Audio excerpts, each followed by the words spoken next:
Hi, welcome back. I'm Jen. And I'm Erin. Welcome to Life Beyond the Scale, the podcast. We're just two friends who've worked in the health and wellness industry. Between us, 40 years experience working together. Kind of crazy thinking about not actually working together, but 40 years together in the industry. We just want to reintroduce ourselves. If you are returning, welcome back. If you are new, we're so glad you're here.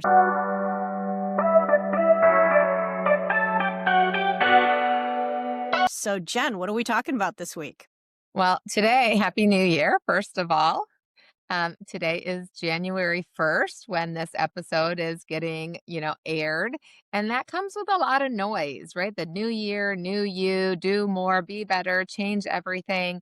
And we don't really like that approach. So at this stage of life, most of us aren't, broken. We're just tired and a little overwhelmed, maybe. And so we're going to throw out the idea that you need a total life overhaul this time of year. Today, we're going to talk about not just simplifying, not necessarily adding more, but we're going to walk back through, kind of last year. What do we want to continue? What do we want to start? And what do we want to stop in a realistic, doable way without feeling burnt out by National Quitters Day, which you told me was what, January? January 9th. Yes, I thought it used to be that we didn't give up on our resolutions until like the 14th, but apparently we can't even make it 2 weeks. So it's what do I want to continue? What will I start? And what do I want to stop? Because real start and what do I want to stop? Because real change doesn't come from pressure, it comes from clarity. Boy, is that true. So let me ask you, Jen, are you a resolutions kind of girl? No, Me neither. Me neither. no, and I don't know if it's because I always quit them, that I don't I don't know. I guess I do prefer the word of the year more than I liked the resolution. But even the word of the year for the whole year does seem daunting. And probably by April, I'm always like, wait, what was my word? So I like that we're going to simplify it today and kind of quiet some of the noise of the ads on television, new year, new you, come find yourself. We don't really need that. We just need to do some reflecting and kind of simplify some realistic, doable ways to reset without burning ourselves out by this, you know, give up on ourselves national day of January 9th. It's kind of crazy to think that even after the insanity of the holidays, the go, go, go, and the expectations and all Yeah. of that, that then we expect ourselves to turn on a dime and change everything about ourselves. That's just crazy. And I think that's why most people resolutions don't work and why National Quitters Day is a thing, because most of us we think of all the things we want to do, Hmm. think, I want to change this and do this and do this and do this. But the reality is, we don't have the time, the energy, the bandwidth, any of that to do all these things. So I think these three powerful questions are going to simplify and really get you thinking about what you like, what you don't like, and what Yeah. you actually want to do. And not reinvent the wheel, Right. because you're not broken and you don't need to start from scratch. Well, and you, I think, just said it, like this idea of how we've gone completely the other. Okay. Okay. But I think you really just, I guess, kind of gave me an aha moment. It is that idea that we've been, I don't know, loosey goosey, playing around a little bit too much, eating too many holiday cookies and too much fudge, and maybe laying around in our pajamas, not going for those walks or whatever, that it almost is like this 180 that is so hard. And as soon as it starts to feel hard, we don't even try to do anything. We're just throwing the towel, forget it. I must be a failure because we've been strengthening that not so helpful habit. And so we're not going to do a 180. We're just going to take some baby steps towards resetting where we'd like to be and how we want to start 2026. I just happened to think of this. The last time I even remotely went in the direction of resolutions Mhm. was 2020. And I Okay. wrote down like several things that I was like, okay, we're in a new one. Let's think about Yeah. what we want to see in the future. And I wrote down, I probably filled an entire notebook page of Wow. all of these things. And guess how it went? You still have a notebook full of things not crossed off? I don't know where it is. I think I probably wanted to burn it at one point. Like, well, there you go again. Can't do anything. Yeah, yep. You say you're going to do something and you don't follow through, just like everything else. And that narrative just starts going. So for me, I think no, but I like the idea of coming up with three things because Yes. I think three things are easier. Many times people say five things, but I think with what we're looking at, and I'm going to give the hint, it's something you're going to start, it's something that you're going to continue, and then it's something you're going to stop. So you're not reinventing. You're actually going to take something that's actually working that you're Yeah. like, you know what? This has been good to me. And no matter where you are, if you've stepped Right. on the scale and all of the goodies are showing up on that number and your pants are feeling a little bit too tight, Yeah. that doesn't mean that you have to change everything. There are I'm sure there are still things that you've been doing that are moving the needle forward. You just have to take a moment to stop Mhm. and be And like recognize. and recognize the positive things because there's always a nugget of good in there. And we and Absolutely. but even in past podcasts when we were talking, we all tend to go to the negative. Yeah. It's like, I oh, think it's human nature. yeah, I think so too. I think so too. So what are you gonna start with today? Should we start by what you're gonna continue, or do you wanna start by reflecting on what you wanna start fresh on? To do with what I'm continuing. Okay. I'm gonna continue doing intermittent fasting. For Okay. me, it is something that I've been doing for about 3 years, 4 years. Okay. I have found it super helpful to me. I feel so much better. For me, it helps me manage my food, it helps me Uh-huh. manage my mood, and I realized I don't like breakfast. Why am I forcing myself to eat and do things when I'm A, not hungry and I don't even like it? Why? Okay. And Okay. it's really not true that you have to have breakfast. So Yeah. that's me. How about you? Okay. So I'm gonna kind of say something opposite of you. I'm going to continue eating breakfast because I never ate breakfast. I remember clearly the day that I was in middle school and I recognized that my mom didn't have breakfast but drank a Diet Coke. And it was like a light bulb moment for me of just saying like, "Oh, I could sleep in longer." I think I was at that age where I was starting to experiment with makeup and doing my hair and whatever. And so all of a sudden it was like I would have either more time to sleep or more time to, fuss if I didn't waste time by going and eating breakfast. And so I Interesting. I know this is going to sound like I'm, a meme, but I literally did have a mile walk to my middle school. Like it wasn't uphill both ways and in the snow and all that, right? But I did have a mile walk to get to school and I would just bring my can of Diet Coke with me. There was a gas station very close to my middle school. I think we called it the pantry. And once in a while, we would, do a pit stop at the pantry to buy like, now and laters or some type of candy. So that still wasn't, breakfast. It was, I'm a teenager wanting a treat first thing in the morning. But recently, I have been struggling with getting in my protein and my fiber, and even sometimes under eating my calories. And so I have found that recently by eating breakfast again after, I want to say 30 years of not eating breakfast, that it is helping me reach the macronutrient goals that I need. And so it's a new behavior, right? Like the other not eating is much stronger. I'm like you, I don't necessarily know if I'm hungry first thing in the morning. So it's not right away, but trying to make myself a smoothie or scramble up. I've been doing the the eggs in a coffee mug in the microwave with some veggies and some protein in it. That has been helping.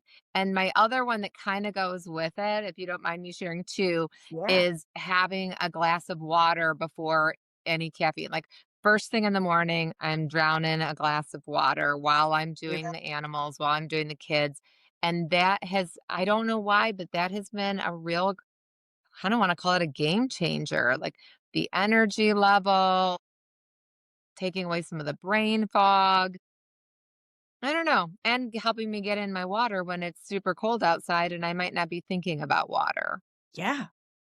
So those are my two continues that kind of go together, the water with my breakfast, so to speak. Well, you got me thinking about adding the water to it. I might want to think about that since I know I get dehydrated, especially in the Mm, wintertime. So, yeah. But it just goes to show how different yes. that, There's not a right or wrong way. yeah, that you need to know you. Experimenting is the way to go because if you don't try something, you don't know A, if you like it, or B, if it works. You may be like, oh my God, where's this been my whole life? Or you're like, oh my God, really? I don't know why that person does that. That does not work for me. And that's okay. Right. It's kind of like that saying, I'm throwing spaghetti at the wall to see what sticks. Well, if I'm throwing a whole handful of different behaviors at the wall, I don't know which one is sticking. I don't know which one is working and which one isn't serving me. So by doing some experimenting and being okay with, I'm just learning from this to see how I'm feeling. For me, it was helping me to reach those fiber and protein targets that I was having a harder time doing if I was having 2 meals and maybe a snack or 2. But I love for you so real quick before we move on, for anybody who is interested in intermittent fasting, how many hours do you recommend or what works for you with what's your eating window? Usually do 18 hours. So I stop about 6 and then I start back up maybe around 11 o'clock in the morning. Okay. For me, that feels like the perfect amount because I'm not been a nighttime snacker. I mean, occasionally there'll be times when I'm eating in the evening, but it's a very rare occasion. So for me, it's a no-brainer. 8 of that, 7 to 8 of that is actually in bed. Yeah. So if you think about that, because 18 hours sounds like, oh my God, that's such a Yeah, long. that sounds like a lot. But if you're sleeping for most of it, it's not so bad. And if you're like me and you're like, all right, I get up, I get up early. I get up around 5 o'clock in the morning, but What time do you go to bed? I try around 9ish, but I try for 9, but it's probably sometimes closer to 10. Okay.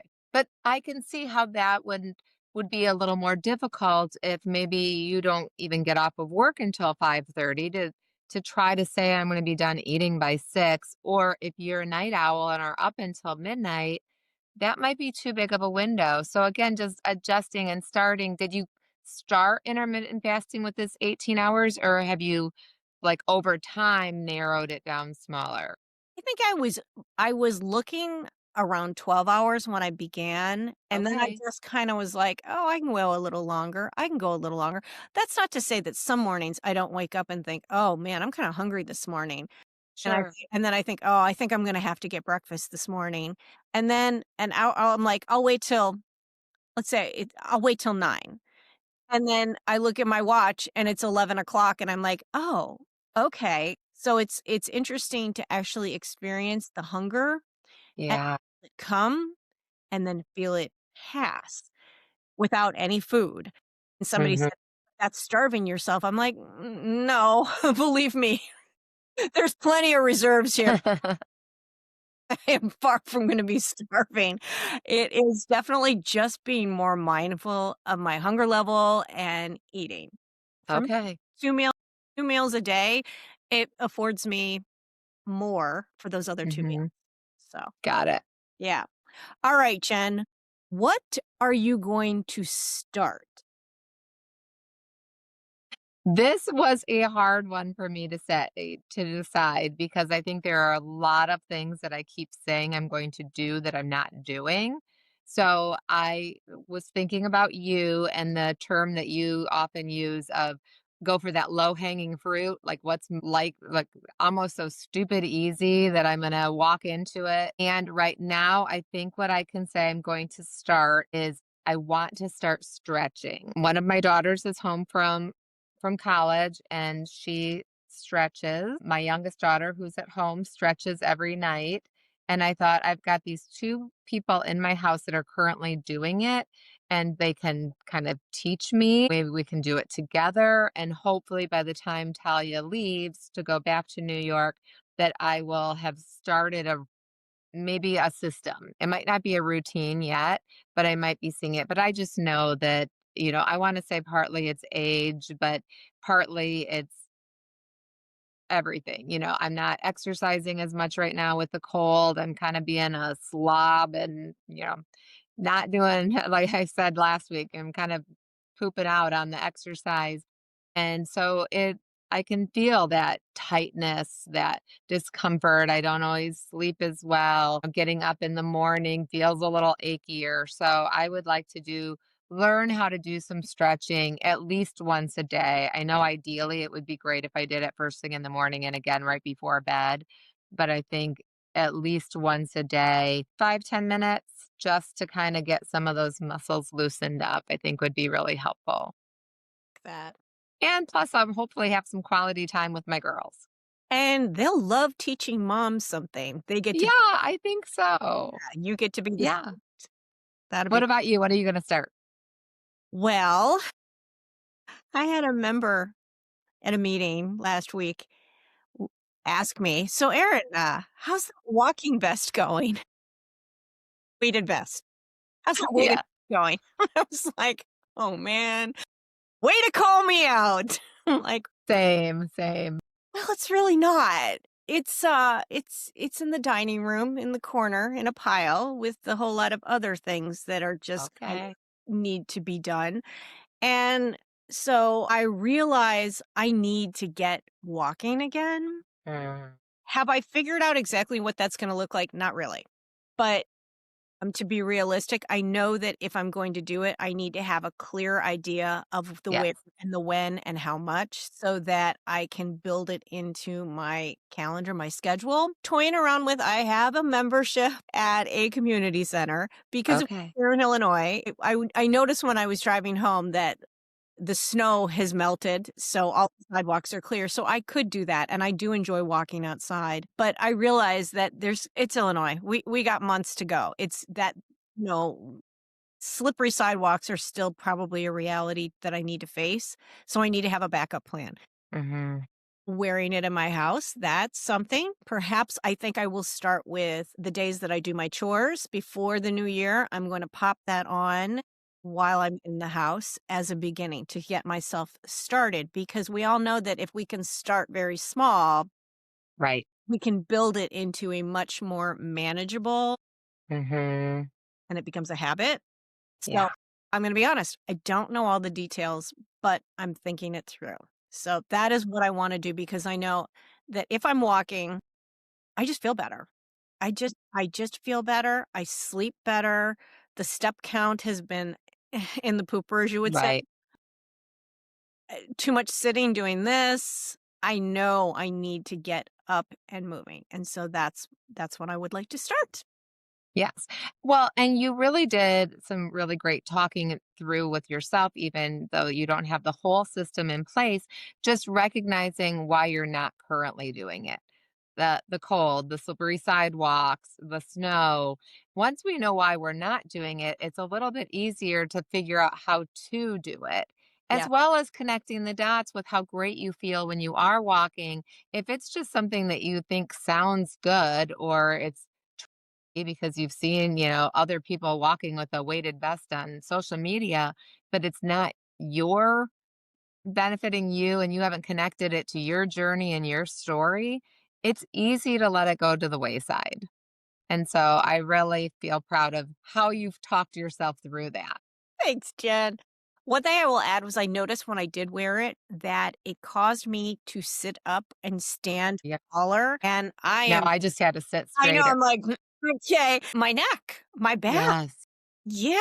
I The mean, bending over the computer, looking at the phones, all of that. So that's another thing that I thought of and why I decided to do that.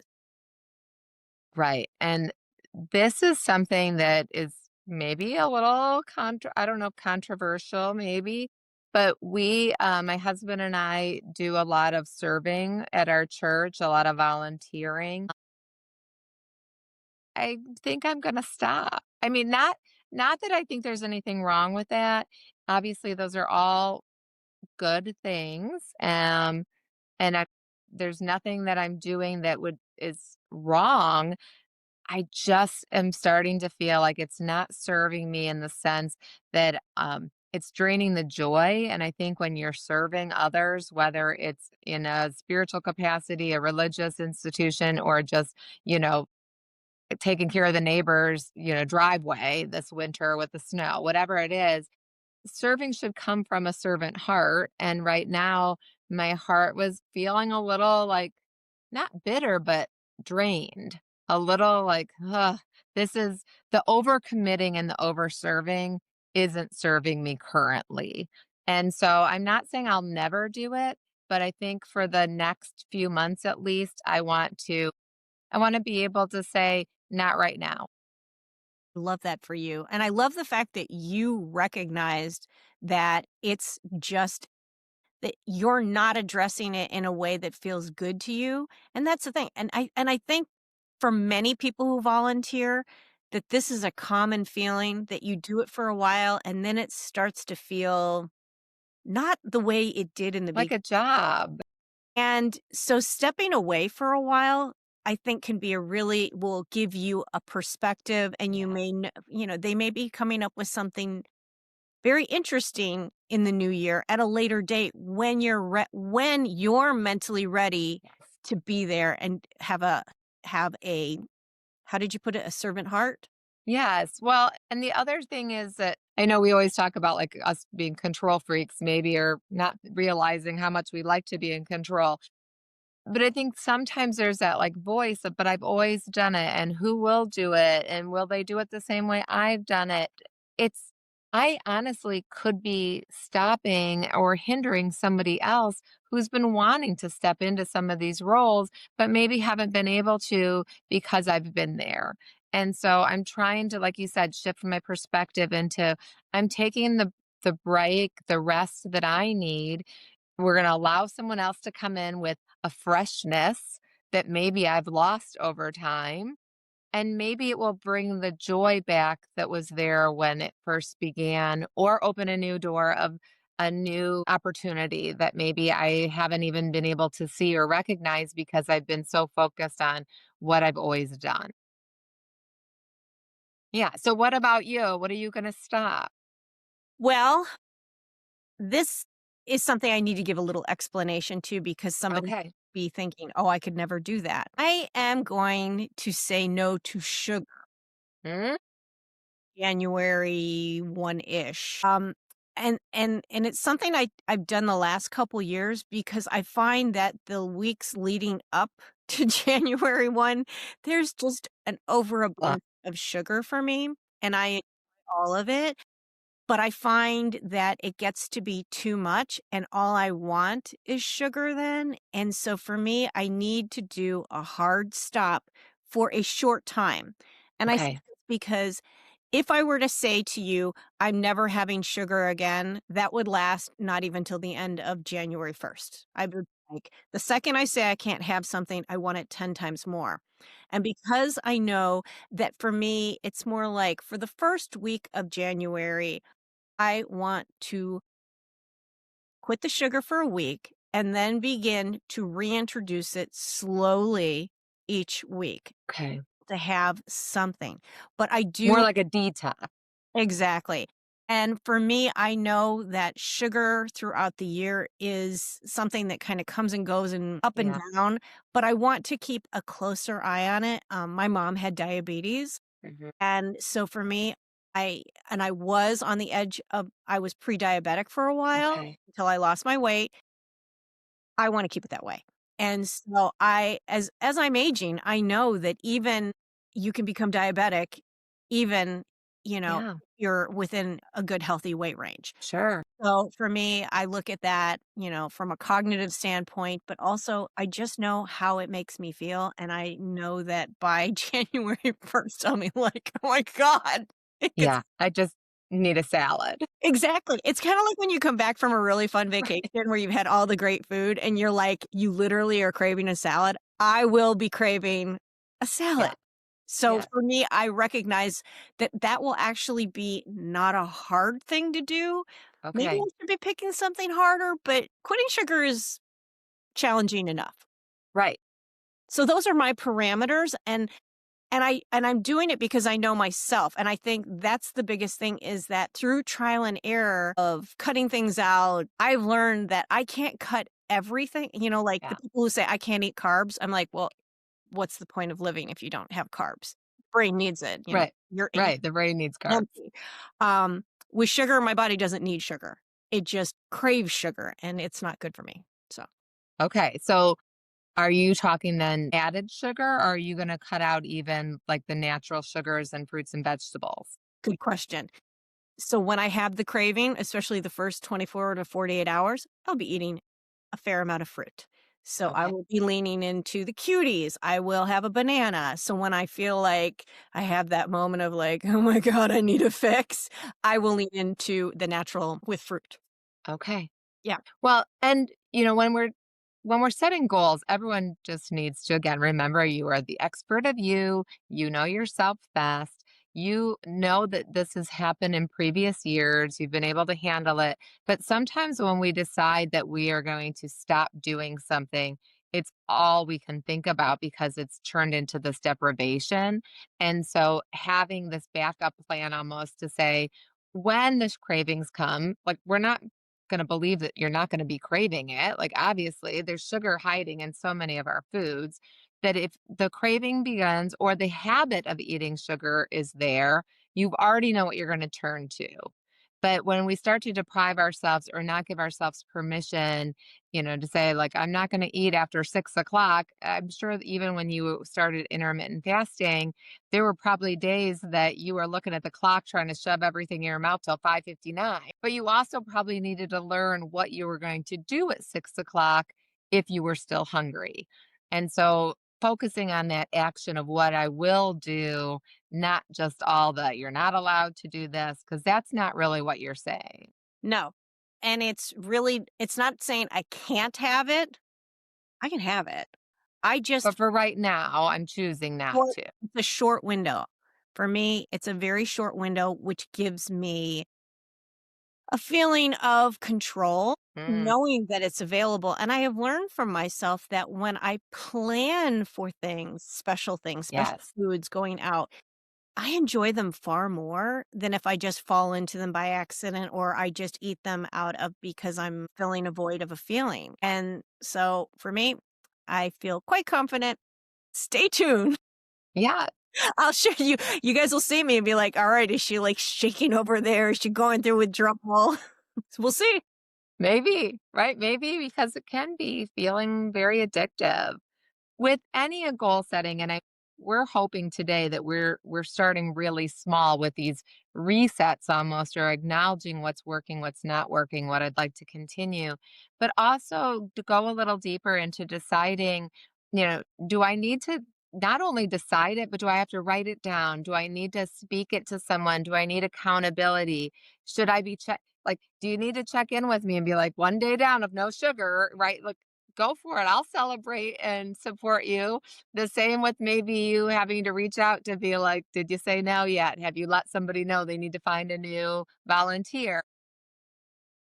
Getting the help that we need to support ourselves will help support you even on these three small steps. And if in a week or two or by January 9th, National Quitter Day, if something now isn't feeling as comfortable, know that there's a difference between feeling, it's okay to get comfortable feeling uncomfortable. But if something starts to feel hard, then just tweak it. Maybe we grabbed onto three things that weren't right for us. Right. Maybe this isn't the right time to say no to sugar. Maybe this isn't the right time to start stretching or to put on that vest again. you didn't fail. We just need to tweak it a little bit to come up with something that will fit who we are currently. Love So that. choose intention this time of year. And instead of starting over, we're just going to encourage you to keep going. I love that. So, if any of this resonated with you, send this to a friend who's tired of starting over every New Year's. You don't have to do that. You can take what's working and build upon your momentum. So, we're so glad you were able to join us today. Absolutely. So make sure you subscribe for some more realistic, real midlife conversation with us, where we want to meet you where you are. And Happy New Year. Happy New Year.